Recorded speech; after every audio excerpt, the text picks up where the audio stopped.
You're a superhero.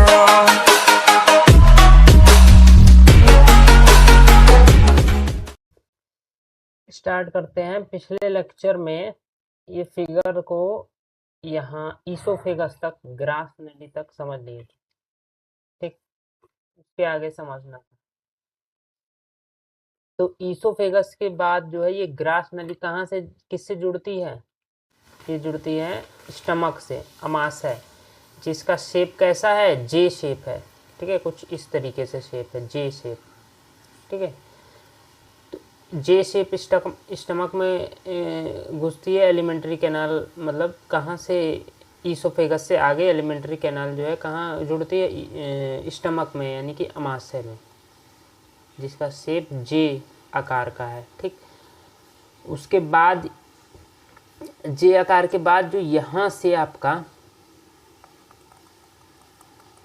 Stomach के बाद stomach खुलती है छोटी आंत में। कहाँ पे? छोटी आंत। ये जो यहाँ से किसकी स्टार्टिंग हो जा रही है? छोटी आंत की, ठीक है। और छोटी आंत में जैसे क्या होता है कि जब मैं बक्कल कैविटी जब पढ़ा रहा था, ओरल कैविटी, मुख गुहा, मैंने बताया था कि अलग अलग जगह पे अलग अलग लार ग्रंथियाँ होती हैं जो कि लार गिराती हैं बक्कल कैविटी के अंदर, और जो आपका टंग होता है उसको मिक्स करता है उसके साथ, ठीक। तो लार ग्रंथियाँ तो मैं कल जब पढ़ा रहा था तो मैंने बताया था यहाँ से मुंह से लेकर और एनस तक, यानी गुदा द्वार तक, ठीक है। ये पूरा का पूरा क्या है? अपना एलिमेंट्री कैनाल है, एक नहर है, एक रास्ता है, एक नाली टाइप की है। इसको आहार नाल बोलते हैं, एलिमेंट्री कैनाल बोलते हैं। नहर टाइप में है जो कि खाने को फ्लोट करवाएगा, आगे लेके जाएगा, ठीक है। और जो ग्रंथियाँ होंगी एसोसिएटेड, जो लगी हुई जुड़ी हुई ग्रंथियाँ, सहायक ग्रंथियाँ होंगी, पाचन ग्रंथियाँ, वो क्या करेंगी? खाने पे छिड़काव करेंगी एसिड्स का, ठीक है, जूसेस का, या फिर आपका एंजाइम्स का, जिससे खाना टूट सके। तो लार ग्रंथियाँ यहाँ पे बताई थी। वो लार ग्रंथियाँ 3 टाइप की होती हैं, ठीक है। उसको भी अभी बता दें कि आगे बताएं? आगे ही बताएंगे, जब ग्रंथियाँ पढ़ेंगे तो उसमें बताएंगे। अभी के लिए समझ जाओ यहाँ पे ग्रंथियाँ होती हैं, कहाँ होती हैं, कौन सी होती हैं, बाद में। अमाशय में आते हैं। तो अमाशय में, अमाशय की जो दीवारें हैं, ठीक है, ये अंदर की जो भीतरी वॉल्स हैं, इंटीरियर वॉल्स हैं, इनमें कई सारे ग्लैंड्स होते हैं, ठीक है। कई सारे नहीं, मेनली 2 ग्लैंड्स होते हैं, ठीक है। जिनमें से जो सबसे बाहरी वाला ग्लैंड होता है वो क्या करता है? जूसेस और एसिड्स वहाँ से सिक्रीट करता है, ठीक, जिससे खाना यहाँ पे टूटता है, ठीक है। खाना जो है ज़्यादा मैक्सिमम जो है यहीं पे उसकी तोड़ाई होती है, ठीक। यहाँ पे थोड़ी बहुत 30% हो जाती है, मैक्सिमम जो है यहाँ पे होती है। और बचा कुचा जो नहीं अभी और भी तोड़ना है उसको, वो टूटता है यहाँ से। ये जो स्टार्टिंग हो रही है आपकी, ये है आपका छोटी आंत। छोटी आंत में तोड़ाई एकदम लास्ट, छोटी आंत का ये पहला पार्ट है। छोटी आंत में भी कई सारे पार्ट हैं, ठीक है। जैसे इसमें दिया नहीं है, ठीक है। अभी छोटी आंत में जैसे मैं छोटी आंत को पूरा दिखा देता हूँ पहले, है कहाँ से कहाँ तक, फिर बताएंगे कि कहाँ पे क्या हो रहा है। जैसे छोटी आंत के 3 पार्ट होते हैं, ठीक। हाँ, छोटी आंत के 3 पार्ट होते हैं। देखो छोटी आंत जा कहाँ से रही है? देखो यहाँ से स्टार्ट हो रही है छोटी आंत, यहाँ से, और ये है, इसके बाद ये यहाँ पे आ गई, ये है, ये, ठीक। ये कॉइल्ड है, बहुत हाईली कॉइल्ड, मतलब बहुत ज़्यादा मुड़ी हुई है, ठीक है। मुड़ी हुई होने की वजह से ही हमारा जो एलिमेंट्री कैनाल है इतना लंबा हो जाता है, क्योंकि ये छोटे से एरिया में इतनी बार इसने चक्कर लगाए होते हैं कि ये बहुत बड़ी एलिमेंट्री कैनाल बन जाती है। तो ठीक है, छोटी आंत जो है सबसे ज़्यादा कॉइल्ड होती है। ये बहुत लंबी जो है इंटेस्टाइन है, ये छोटी है, भले ही इसका नाम छोटी आंत है, लेकिन ये बहुत ही ज़्यादा लेंथ में बहुत ही ज़्यादा लंबी है। बड़ी आंत जो है लेंथ में छोटी है। बड़ी आंत यहाँ से लेके ये स्टार्ट हुआ है यहाँ से, और ये बड़ी आंत ये ऐसे करके ये ख़त्म यहाँ तक, ठीक है। ये बड़ी आंत हो गई। लेकिन जो छोटी आंत है उसकी लेंथ बहुत ही ज़्यादा है, फिर भी उसको छोटा बोला जा रहा है, और ये छोटी है लंबाई में, फिर भी इसको बड़ा। तो वो बोला जा रहा है इनके डायमीटर पे, कि इनका जो पाथ है, रास्ता है, वो कितना पतला है कितना मोटा है। बड़ी आंत का जो रास्ता है वो चौड़ा है, ठीक है, बड़ा है, इसकी वजह से उसको बड़ी आंत बोला जाता है। और छोटी आंत जो है पतली है, ठीक है, देखो साइज में डायमीटर जो है उसका व्यास जो है, उसकी गोलाई जो है पतली है, ठीक है, जिसकी वजह से उसको छोटी आंत बोला जाता है। तो यहाँ पे अगर मैं, एक मिनट, यहाँ पे ये जो इस समय ब्लैक कलर से है ये क्या है, छोटी आंत। तो छोटी आंत में जो ये वाला पार्ट है, जो सी शेप पार्ट है, ठीक है, ये सी शेप, सी आकार का है, ये इसका पहला पार्ट होता है, ठीक है, जहाँ पे मैक्सिमम नहीं, जहाँ पे लास्ट डाइजेशन यहीं पे होता है, मतलब खाने का जो तोड़ना फोड़ना है वो लास्ट स्टेज यहीं पे है। इसके आगे खाने को तोड़ा नहीं जाता है। इसके आगे जैसे ही छोटी आंत के बाकी पार्ट में जब पहुँचता है तो वहाँ पे खाना क्या होता है, एब्जॉर्ब होता है। ये जितने भी पार्ट बच गए यहाँ पे खाना क्या होगा, एब्जॉर्ब होगा, एब्जॉर्प्शन यहाँ पे होगा, ठीक है, पूरी की पूरी बची हुई छोटी आंत में, ठीक है। अब छोटी आंत में जो ये पहला वाला सी पार्ट है इसको बोलते हैं हिंदी में ग्रहड़ी। क्या बोलते हैं हिंदी में, ग्रहड़ी, ठीक है, ग्रहड़ी बोलते हैं हिंदी में। इंग्लिश में बोलते हैं ड्यूडेनम। क्या बोलते हैं, ड्यूडेनम, ठीक है। छोटी आंत का ये सी वाला जो शेप है, यहाँ पे मैक्सिमम कह रहा हूँ, लास्ट स्टेज डाइजेशन यहीं पे होगा, मतलब अंतिम रूप में खाने को तोड़ फोड़ कैसे होगा वो भी समझ लो। जैसे यहाँ पे दो चीज़ें, यहाँ पे दो रस सेक्रीट होंगे, दो नहीं, यहाँ पे तीन जो है जूसेस सेक्रीट होंगे। एक तो जैसे आपकी स्टमक थी, तो स्टमक की वॉल्स में कई सारी ग्लैंड्स थे जिन्होंने जूसेस एसिड वगैरह गिराए, जैसे खाना टूटा, ठीक है। उसके साथ में ही यहाँ पे जो ड्यूडेनम है, इसकी भी वॉल्स में क्या है, कई सारे ग्लैंड्स हैं, कई सारे नहीं, मतलब ग्लैंड है एक दो, जो क्या करेंगे, सिक्रेट करेंगे जूसेस, ठीक है। जैसे इसमें जो है, यहाँ से जो जूसेस कौन कौन से जूस निकलेंगे वो बाद में बात करेंगे। जैसे यहाँ पे जो है जठर रस निकलता है अमाशय में, अभी कंफ्यूज हो जाओगे फालतू। यहाँ पे जो है जठर रस निकलता है, HCl एसिड निकलता है, ठीक है। ये जो है सी टाइप ड्यूडेनम में, इसमें तीन चीज़ें निकलती हैं। एक तो इंटेस्टाइन है, ये स्मॉल इंटेस्टाइन, इसका जूस, इंटेस्टाइनल जूस भी इसी में निकलता है, खाने को तोड़ता है। और यहाँ पे जो ये लिवर है, ये भी एक ग्लैंड है, ये लिवर है, ये दो पार्ट्स में होता है, ठीक है। दोनों ही क्या करते हैं, बाइल जूस बनाते हैं। और ये जो उसके साथ में यहाँ पे झोला टाइप लगा है, ये गॉल ब्लैडर है, पित्ताशय है, ये लिवर है, यकृत। तो लिवर क्या बनाता है, बाइल जूस, और बाइल जूस को भेज देता है गॉल ब्लैडर के पास। और गॉल ब्लैडर क्या करता है, दोनों इसकी पाइप्स किससे कनेक्टेड है, गॉल ब्लैडर से। गॉल ब्लैडर भेज देता है, गॉल ब्लैडर उसको कंसंट्रेट कर देता है, मतलब उसमें नमक चीनी मिला के उसको गाढ़ा कर देता है, जैसे कि उसका पावर बढ़ जाए। और पावर बढ़ने के बाद गॉल ब्लैडर किस में, स्मॉल इंटेस्टाइन के जो सी टाइप है ड्यूडेनम में, ठीक है, उसमें छोड़ देता है। और तो ये वाला जूस भी इसी में आ रहा है। तीसरा बन गया, यहाँ पे देखो ये छोटा सा ऐसे करके पत्ती नुमा जो स्ट्रक्चर है ये निकला हुआ है ऐसे करके, ये बोला जाता है अग्न्याशय, या इसी को बोला जाता है पेनक्रियाज इंग्लिश में, ठीक है। तो पेनक्रियाज भी, पेनक्रिएटिक जूस इसी में रिलीज, देखो इसी से कनेक्टेड है, इसी से वो भी कनेक्टेड है, इसकी भी पाइप, तो इसमें छोड़ देता है। तो तीन तरीके के जूस, तो एकदम खाना एकदम बारीक हो जाता है, ठीक। अब खाना जैसे ही बारीक हो गया तो वो पहुंचता है मध्यांत्र में, जेजुनम में। किस में पहुंचता है, ये सेकंड पार्ट है। जैसे छोटी आंत के तीन पार्ट है, पहला पार्ट ड्यूडेनम हो गया जो कि सी टाइप है, उसके बाद जो ये कॉइल्ड है, बहुत ज़्यादा कॉइल्ड है, ये आ जाती है आपकी जेजुनम। क्या आ जाती है, मध्यांत्र, मध्य वाला, अंतर मतलब होता है आंत, मध्य वाला आंत, जैसे ये शुरुआत में था मध्य वाला, तो मध्य वाला आंत को जेजुनम बोलते हैं। इसमें जो है एब्जॉर्प्शन स्टार्ट हो जाता है, मैक्सिमम एब्जॉर्प्शन इसी में हो जाता है, क्योंकि हाईली कॉइल्ड है, बहुत बड़ा है ये वाला पार्ट, ठीक है। ये तो छोटा सा है, ये पार्ट जो है छोटी आंत का बड़ा है, ठीक है। और उसके बाद कुछ पार्ट और बच जाता है जो कि कॉइल्ड है, लेकिन जेजुनम की तरह कॉइल्ड नहीं है, थोड़ा बहुत कॉइल्ड ये भी है। इसको बोलते हैं शेष आंत्र, मतलब शेष बचा हुआ अंत्र या अंतड़ियाँ या फिर आंत। तो इसको इंग्लिश में बोलते हैं इलियम। क्या बोलते हैं, इलियम। तो अब इलियम में भी एब्जॉर्प्शन वाला ही काम होता है, ठीक। तो यहाँ तक खाना क्या हो गया, जो भी था एब्जॉर्ब हो गया। अब बचा क्या, कुछ ऐसे भी पार्ट्स हैं जो कि अनडाइजेस्टेड रहे, मतलब नहीं टूट पाए और एब्जॉर्ब भी नहीं हो पाएंगे क्योंकि बड़े हैं, तो वो सरक सरक के वो कहाँ पे फिर एंटर कर जाएंगे, बड़ी आंत के अंदर। कहाँ पे एंटर कर जाएंगे, बड़ी आंत के ये जो पहला वाला पार्ट है ये, ठीक है, ये इतना जो पार्ट है इसको बोलते हैं, इस पार्ट को बोलते हैं सीकम। क्या बोलते हैं, इंग्लिश में सीकम बोलते हैं, हिंदी में उंडुक बोलते हैं, ठीक। इसको क्लियर कर देते हैं पहले,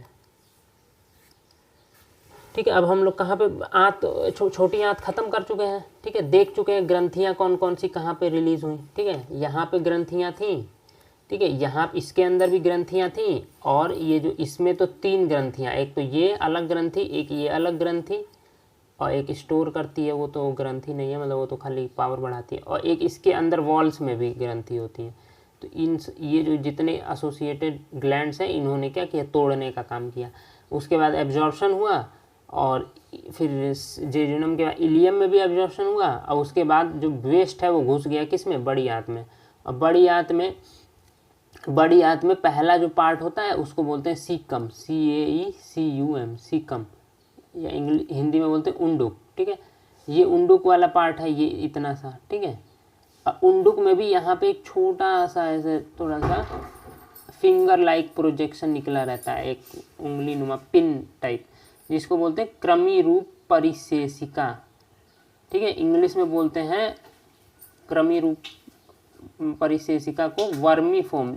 क्रमी रूप इसलिए ना कि क्रमी, जो फीता क्रमी जानते हो ना, हाँ उसी की तरह क्या है, तो इसीलिए वर्म मतलब होता है, वर्म से बना है वर्म, तो वर्मी फॉर्म मतलब वर्म के रूप का, ठीक है। अपेंडिक्स बोलते हैं इसको, वर्मी फॉर्म अपेंडिक्स, यानी कि क्रमी रूप परिशेषिका, ठीक है। तो ये क्या है, बाहर की तरफ एक शेष चीज़ निकली हुई है, इसको बोलते हैं वर्मी फॉर्म अपेंडिक्स, क्रमी रूप परिशेषिका। ये सीकम में यहाँ पे निकली रहती है, ये बेकार है, ये कैसा है, वेस्ट है, बिना मतलब का, वेस्टिजियल ऑर्गन इसको बोलते हैं, वेस्ट ऑर्गन है, बेकार, ठीक है। मतलब इसको ऑपरेशन, ये कभी किसी में नुकसान भी कर देता है, बड़ा हो जाता है, ठीक है, फूल वूल के वहाँ पे दर्द करता है, तो इसको क्या क्या ऑपरेशन के थ्रू काट के निकाल दिया जाता है। इसका कोई यूज नहीं है, इसको रहे बॉडी में ना रहे इसका कोई मतलब नहीं, कोई फंक्शन नहीं है इसका, ठीक। अब इसमें पहुँच गया अनडाइजेस्टेड, कहाँ, सीकम में। सीकम प्रेशर बना के ऊपर भेज देगा ये वाले आंत में, ठीक है। ये आंत का, बड़ी आंत का दूसरा पार्ट हो जाता है। इसको थोड़ा सा क्लियर करते हैं, थोड़ा सा क्या, पूरा क्लियर कर देते हैं, हाँ। तो ये हो जाता है सीकम। उसके बाद ये क्या है, बड़ी आंत का सेकंड पार्ट है। फिर उसके बाद ये क्या है, बड़ी आंत का थर्ड पार्ट है। उसके बाद ये बड़ी आंत नीचे आई है, ये क्या है, इसका फोर्थ पार्ट है। उसके बाद बड़ी आंत ऐसे करके टर्न हुई है, ये क्या है, इसका फिफ्थ पार्ट। तो ये बड़ी आंत हो गई। पहले पार्ट को सीकम बोलते हैं, उंडुक बोलते हैं, ठीक है। दूसरे पार्ट को बोलते हैं कोलन। क्या बोलते हैं, कोलन। मतलब दूसरे पार्ट को, तीसरे पार्ट को, चौथे पार्ट को, पांचवें, चारों पार्ट कोलन कहलाते हैं। क्या कहलाते हैं, कोलन कहलाते हैं। लेकिन सारे के सारे अलग अलग टाइप के कोलन हैं। जैसे जो ये सेकंड वाला पार्ट है, ये जो है ऊपर की तरफ जा रहा है, ठीक है, बढ़ रहा है। तो हम ये मैथ में पढ़ते हैं ना, असेंडिंग ऑर्डर, बढ़ते हुए क्रम को, तो इसीलिए इसको क्या बोलते हैं, असेंडिंग कॉलोन। क्या बोलते हैं, असेंडिंग कॉलोन, कोलोन, हिंदी में कोलन, हिंदी में बोलेंगे कैसा, आरोही। क्या बोलेंगे, आरोही कोलन, ठीक है। उसके बाद यहाँ से ये जाता है तिरछा, एकदम फ्लैट होके। तो फ्लैट हम बोलते हैं, जैसे हॉरिजॉन्टल, हॉरिजॉन्टल लाइन जब बोलते हैं तो उसको बोलते हैं ट्रांसवर्स। क्या बोलते हैं, ट्रांसवर्स। जैसे ऐसे हॉरिजॉन्टल या ट्रांसवर्स बोलते हैं, ऐसे लॉन्गिट्यूडनल बोलते हैं। तो इसको बोलते हैं ट्रांसवर्स कोलोन, जो कि कैसी है, 180 डिग्री पे टर्न है, ठीक है। उसके बाद यहाँ से आ जाती है गिरती हुई, मतलब कम होना, ऑर्डर कम होना, तो उसको बोलते हैं डिसेंडिंग। क्या बोलते हैं, बड़े से छोटे जाना, तो उसको क्या बोलते हैं, डिसेंडिंग। तो इसको बोलते हैं डिसेंडिंग कोलन, ठीक है। उसके बाद जो पांचवा नंबर बच गया, ये होता है थोड़ा सा उल्टे एस टाइप में, इस शेप में होता है, ऐसे करके होता है। जैसे यहाँ पे तो अभी सीधा ऐसे है ना, ऐसे शेप में होता है ये, ठीक है, ऐसे शेप में। तो इसको बोलते हैं सिग्मोइड, एस फॉर एस से बना है सिग्मोइड, तो इसको 5वें नंबर वाले को बोलते हैं सिग्मोइड कोलन। तो ये हो गया क्या, बड़ी आंत। इसमें क्या है, जो भी वेस्ट है वो क्या आगे आगे फ्लोट होता रहता है सिग्मोइड कॉलोन से होके, फिर ये लास्ट जो है अपना पार्ट कहाँ पे पहुँचता है, रेक्टम में। कहाँ पे पहुँच जाता है जो भी वेस्ट है वो, ये जो है आपका मलाशय, यहाँ पे जो है ये है आपका मलाशय, यहाँ पे पहुँचता है, इसी को बोलते हैं रेक्टम, ठीक है। मलाशय कई कई बुक में बड़ी आंत के अंदर ही बताया जाता है कि बड़ी आंत का ही भाग है, और कई कई बुक में इसको अलग से बताया जाता है। तो उसका पार्ट मान भी सकते हो, अलग से भी मान सकते हो। तो बड़ी आंत जैसे ही ख़त्म हुई, यानी सिग्मोइड कोलन ख़त्म हुआ, तो रेक्टम वो बड़ी आंत में भी आ सकता है, नहीं तो अलग से भी आ सकता है।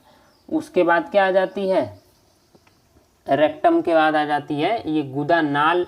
तो बोल सकते हैं कि भाई मतलब एनल पैसेज है एक, ठीक है, मतलब जो भी आपका गुदा नाल, मतलब जो भी आपका वेस्ट मटेरियल है उसको, फीकल मैटर को गुदा बोलते हैं, तो वो उसके लिए जो है एक पाइप टाइप है। और उसके बाद आ जाता है गुदा द्वार, एनस आ जाता है, ठीक, जहाँ से आपका वेस्ट मटेरियल बाहर निकल जाएगा, ठीक है। तो ये एक्सटीरियर ओपनिंग है, ठीक।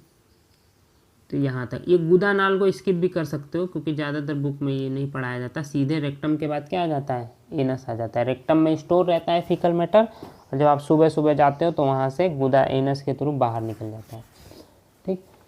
तो ये हो गया वो एक ओवरव्यू पूरे इस फिगर का, जिसमें आपने देखा कि खाना इंजेस्ट होने के बाद, डाइजेस्ट होने के बाद, एब्जॉर्ब होने के बाद फिर इजेस्ट हो गया। असिमिलेशन इसमें आपने नहीं देखा, क्योंकि असिमिलेशन होता है ब्लड में, ब्लड उसको लेके जाता है सारे सेल तक, तो वो हमको वो मतलब इसमें नहीं समझे। अब मेनली इसमें क्या है, हमको ना एब्जॉर्प्शन ज़्यादा समझना है, ना इंजेक्शन तो सिंपल सा है, और इजेशन भी तो वो तो बस फीकल मैटर बाहर निकालना, इंजेक्शन मतलब खाना अंदर लेना।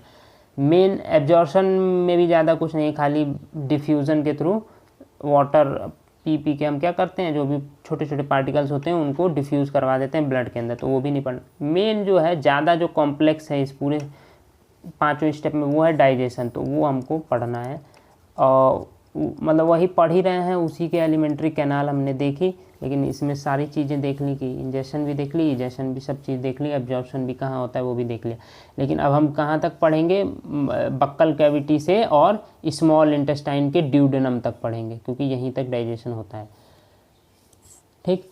अब रस का नाम बताइएगा थोड़ा तीनों, ठीक है। तो अब डाइजेशन के जो भी एलिमेंट्री कैनाल के जो बक्कल कैविटी से यहाँ तक, या फिर बक्कल कैविटी से हमको डाइजेशन में तो यहीं तक आता है, लेकिन हम पढ़ेंगे पूरा एलिमेंट्री कैनाल और उससे एसोसिएटेड ग्लैंड, इस चैप्टर में सारे पढ़ेंगे। भले ही डाइजेशन यहीं से यहीं तक होता हो, लेकिन हम बड़ी आंत के बारे में भी पढ़ेंगे, रेक्टम के बारे में भी पढ़ेंगे, ठीक है, सब पढ़ेंगे, मुंह से लेके एनस तक सब पढ़ेंगे, ठीक। ज़्यादा फोकस डाइजेशन पे रहेगा, ठीक है। अब चलते हैं अपने, ये फिगर तो हमने ब्रेक कर लिया सारा, अब पढ़ते हैं आगे थ्योरी में क्या क्या दिया गया है। तो एलिमेंट्री कैनाल पहले पढ़ाई जा रही है, एसोसिएटेड ग्लैंड जो है वो बाद में पढ़ाया जाएगा, पहले एलिमेंट्री कैनाल। तो एलिमेंट्री कैनाल जो है 8 से 10 मीटर लंबी होती है पहली बार, मतलब मुंह से लेकर एनस तक जो भी पूरा है सिस्टम, वो कितना मीटर लंबा है, मिनिमम 8 मीटर है, मैक्सिमम 10 में भी किसी किसी में हो सकता है। तो समझ जाओ कितना लंबा है, 8 से 10 मीटर का समझ सकते हो, ठीक है। 8 से 10 मीटर थोड़ा इमेजिन करो, बहुत ज़्यादा लंबाई आ गई। जैसे मान लो हम लोग की जो मैक्सिमम हाइट होती है वो कितनी होती है, मैक्सिमम जो हम लोग की हाइट है 5 फुट 6 फुट, ठीक है। बच्चों की तो 4 साढ़े 4 फुट, ठीक है। तो 5-6 फुट के अंदर आपका अगर मीटर को कन्वर्ट कर लो, 8-10 मीटर को कन्वर्ट कर लो किस में, फुट में, तो 1 मीटर में आपका 3-3.25 फुट आएगा, 3.25 फुट से भी थोड़ा अधिक आएगा। मतलब अगर 2 मीटर आप ले लोगे लेंथ, तो वो क्या आपकी हाइट को, हाइट से भी ऊपर चला जाएगा। 2 मीटर भी अगर ले लो एलिमेंट्री कैनाल का, अगर वो सीधे सीधे एलिमेंट्री कैनाल यहाँ से, तो वो तो पैर से लेके मुंह तक एलिमेंट्री कैनाल ही हो जाएगी। जबकि एलिमेंट्री कैनाल कहाँ है हमारे, केवल ये वाले पोर्शन में, स्टमक वाले, सॉरी ये वाले माउथ से लेके और एनस तक, यही है एलिमेंट्री कैनाल। ठीक है, तो इतनी सी लेंथ में, मान लो ये कितनी लेंथ होगी, अगर मैं अपने को लूँ तो मान लीजिए मेरी हाइट मान लेते हैं 5.5 फुट है, तो 5.5 फुट में तो मेरा 3 फुट तो टांगे ही हैं, बच गया 2.5 फुट। तो 2.5 फुट में मेरा अगर ये वाला निकाल दूँ, आधा फुट ये निकाल दूँ ऊपर का पोर्शन, तो बच गया 2 फुट, मान लेते हैं 2 फुट है ये पूरी लेंथ। तो 2 फुट में कैसे आपका जो है 8 से 10 मीटर लेंथ, यानी कि 8 से 10 यानी कि अगर 3 से मल्टीप्लाई कर दूं तो यानी कि 25 से 30 फुट, 2 फुट के अंदर 25 से 30 फुट लेंथ कैसे आ सकता है? कॉइलिंग से। कैसे आ सकता है? कॉइलिंग से। अगर मैं वही उसी लेंथ को मोड़ मोड़ के उसी में एडजस्ट कर दूँ तो आ सकता है ना वो लेंथ। तो ठीक है, तो जो सबसे ज़्यादा जो बड़ी है एलिमेंट्री कैनाल में वो है छोटी आंत, जो कैसे है बहुत ज़्यादा कॉइल्ड है, बहुत ज़्यादा उसी में वो घुमड़ियाई हुई है, घूमी हुई है। ठीक है, इसकी वजह से बोलते हैं कि एलिमेंट्री कैनाल की इतनी ज़्यादा लेंथ जो है हमारे केवल 2 फुट एरिया में या 1.5 से 2.5 फुट एरिया में समा गई है या एडजस्ट हो गई है, क्योंकि वो कॉइल्ड है, घूमी हुई है। ठीक है, जिस तरीके से वायर में देखते हो ना कि हीट जनरेट करवाने के लिए जो नाइक्रोम का वायर होता है हीटर में लगा होता है, तो उसको ऐसे फ्लैट नहीं लगाया जाता वायर को, उसको कैसे लगाया जाता है? कॉइल फॉर्म में लगाया जाता है, जिससे कि कम एरिया के अंदर ज़्यादा जो है वायर आ सके, जिससे हीट ज़्यादा जनरेट हो सके। अगर ऐसे कर देंगे तो थोड़ी हीट जनरेट हो पाएगी ना, अगर एक उसका पोर्शन आ रहा है और कई सारे पोर्शन छोटे छोटे एरिया में घूमे हुए हैं तो हीट ज़्यादा जनरेट। तो सेम यहाँ पे भी है, इतनी लंबी लेंथ जो है कम से कम 25 से 30 फुट लंबी एलिमेंट्री कैनाल हमारे केवल 2 फुट एरिया लेंथ में एडजस्ट हो गई है, वो कॉइलिंग की वजह से, क्योंकि जितना एरिया है वाइड एरिया है उसी में क्या हो गई है, वो कॉइल होकर घूम घाम के एडजस्ट। अच्छा, कहाँ से? मुख द्वार से, माउथ से लेके एनस तक है। ये तो सब जो भी अब बातें आएंगी बहुत ज़्यादा तो पढ़ी हुई आएंगी, तो जल्दी जल्दी बताते रहना कि हाँ ठीक है समझ में आ रहा है। इसका विभिन्न अलग अलग व्यास होता है, विभिन्न भागों में अलग अलग व्यास होता है, डायमीटर जो है अलग अलग होता है एलिमेंट्री कैनाल का। जैसे बक्कल कैविटी में डायमीटर अधिक रहेगा, फेरिंग्स में उससे कम रहेगा। ठीक है, ईसोफेगस में उससे भी कम, वो पाइप लाइक हो जाएगी। ये तो सब थोड़ा तालाब लाइक हो जाएंगे ना, अब वो पाइप लाइक नहर टाइप हो जाएगी। फिर स्टमक में झील टाइप हो जाएगा, मतलब बड़ा सा स्टमक। फिर स्टमक के बाद किस में चला जाएगा? Small intestine. तो स्मॉल इंटेस्टाइन में ड्यूडेनम में तो थोड़ा रहेगा व्यास, फिर से जेजुनम में पहुँचते ही, इलियम में पहुँचते ही क्या हो जाएगा? एक वो तो बहुत पतली नाली हो जाएगी। इसीलिए उसको छोटी आंत बोलते हैं, क्योंकि उसका डायमीटर क्या होता है? बहुत छोटा होता है। तो वो बहुत पतली होगी और बहुत कॉइल्ड होगी।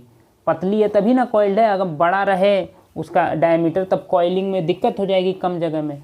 तो सबसे ज़्यादा पतला उसी का है, पतला हो गया, उसके बाद वो कॉइल्ड हो गया। उसके बाद बड़ी आंत थोड़ा सा डायमीटर बढ़ जाता है, क्योंकि वो थोड़ी चौड़ी होती है इसीलिए बड़ी बोली जाती है, लेंथ उसकी कमी होती है छोटी आंत से।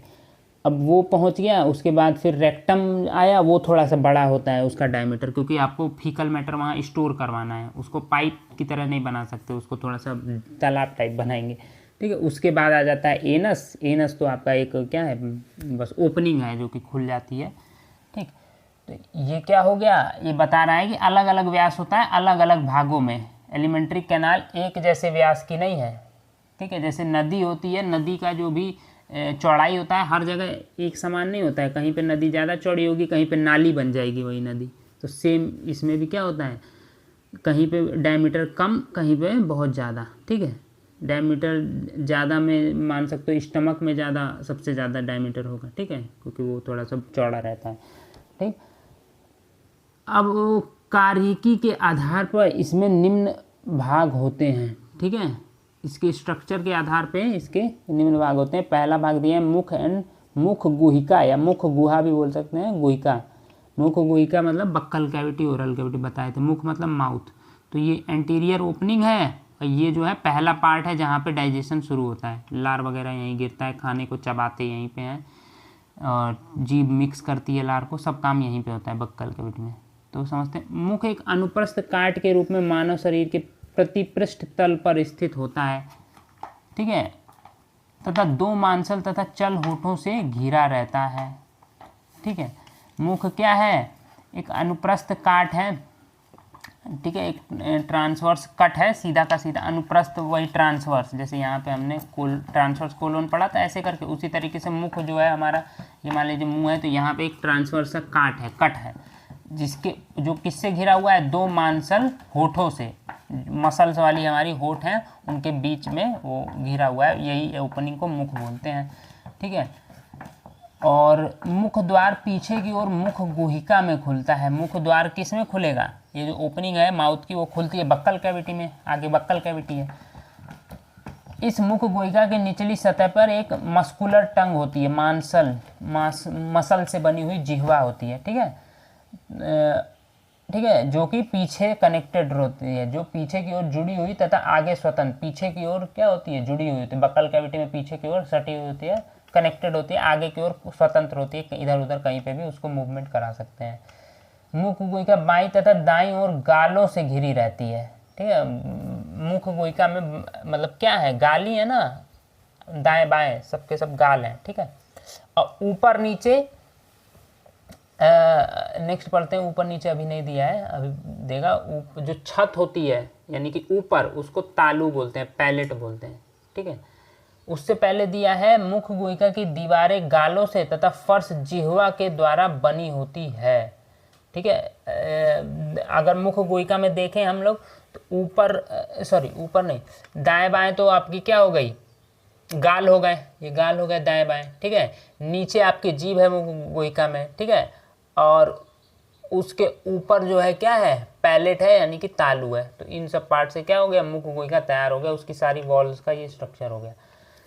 तालु मुख गुहिका तथा श्वसन मार्ग की को अलग करती है। ये जो तालु है यानी ये जो पैलेट छत है वो दो पाथवे को अलग करती है, एक दीवार बनाती है। जैसे दो रास्ते जा रहे हैं ना, एक ये नोज वाला रास्ता जा रहा है, फेरिंग्स में मिलेगा, एक ये मुंह वाला रास्ता जाके फेरिंग्स में मिलेगा।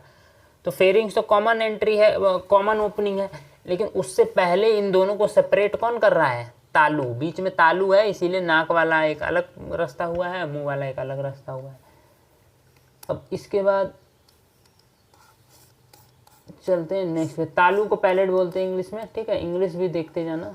ठीक है, इसको थोड़ा सा बड़ा कर लेते हैं। अब इधर आ गए हम लोग ना। ठीक,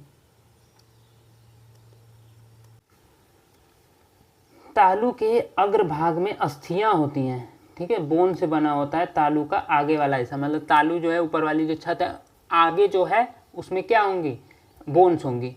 इसीलिए इसको हम कठोर तालु, हार्ड पैलेट बोलते हैं। ठीक है, जबकि जो पश्च भाग होता है वो थोड़ा सॉफ्ट, अगर जीभ को लेके जाओगे शुरुआत में अगर टच करोगे तो हार्ड फील होगा।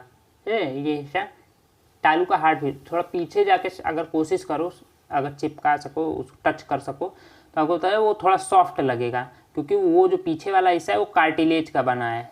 कार्टिलेज मतलब उपास्थि, उप हड्डी से थोड़ा सॉफ्ट, जैसे कि ये जो कान है ये कार्टिलेज का, इसीलिए इसको मूव करा पा रहे हैं। ठीक है, अगर हड्डी का होता तो थोड़ा मूव नहीं करा पाते। ठीक है, तो ये हो गया।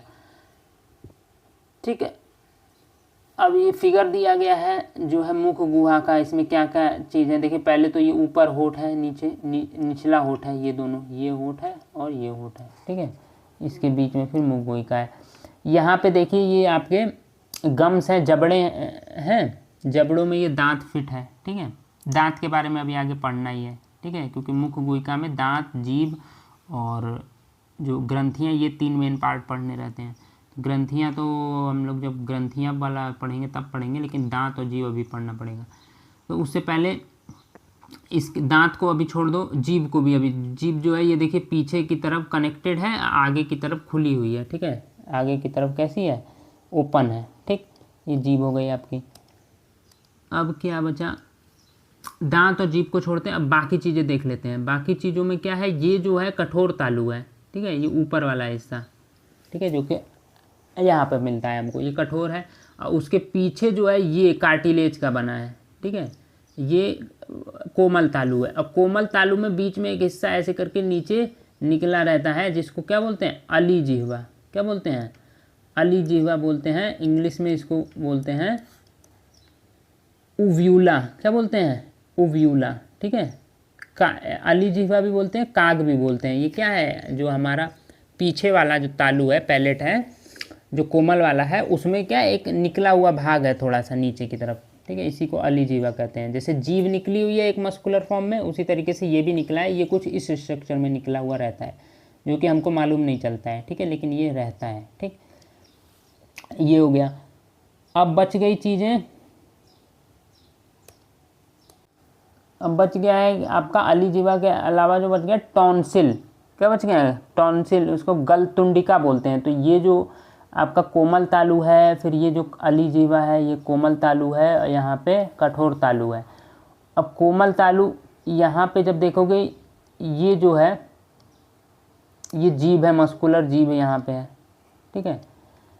उसके नीचे फिर ये मस्कुलर जीभ के नीचे भी ये यहाँ पे तालु ही बोलते हैं, ये वाले एरिया भी तालु के अंदर है, नीचे वाला तालु बोलते हैं, ठीक है। उसके बीचों बीच जो यहाँ पे ये जो ओपनिंग है, ये बक्कल कैविटी यहीं पे ख़त्म हो रही है, और बक्कल कैविटी के बाद अलीजीवा और जीभ के पीछे जब जाओगे तो वो फेरिंग्स आ जाएगा, फेरिंग्स वाला इलाका। फेरिंग्स वाले इलाके में कुछ कुछ ये जो है ये निकले रहते हैं, इन्हीं को टॉन्सिल बोलते हैं, ठीक है। टॉन्सिल निकले रहते हैं, इनमें छोटे छोटे धब्बे रहते हैं, दाने टाइप के रहते हैं इनके ऊपर, ठीक है, इनको टॉन्सिल बोलते हैं। तो बोलते हैं ना टॉन्सिल बढ़ गया है, तो यही बढ़ जाता है फेरिंग्स में, क्या यहाँ पे फेरिंग्स में टॉन्सिल जो है मोटा सूज जाता है, ऐसी भी बीमारियाँ हो जाती हैं, ठीक है। तो इसको टॉन्सिल या गलतुंडिका बोलते हैं, ठीक है। ये बक्कल कैविटी में नहीं है, लेकिन यहाँ से दिख रहा है क्योंकि ये जो बक्कल कैविटी के बाद ही फेरिंग्स है, और फेरिंग्स वाले इलाके में ही शुरुआत में ये पाया जाता है। मतलब ये जो अपना अलीजीवा है इसके आसपास में ये पाए जाते हैं, ठीक है। अलीजीवा जहाँ पे सिचुएटेड है उसके आसपास में, तो इसीलिए यहाँ पे इस फिगर में इसको भी दिखाया गया। ये एक्चुअल में पार्ट है फेरिंग्स का, यानी कि ग्रसिका का, ठीक। तो ये हो गया ये फिगर के बारे में, ठीक है। तो ये हमने पढ़ लिया, ये सारा टॉन्सिल भी पढ़ लिया, ठीक। अब नेक्स्ट लेक्चर में पढ़ेंगे हम लोग किसके बारे में? टीथ के बारे में और मस्कुलर टंग के बारे में, ठीक। इस वीडियो को यहीं पे क्या करते हैं, समाप्त करते हैं, इसी के साथ दी एंड, ठीक। It's hard to breathe, but that's alright. Hush.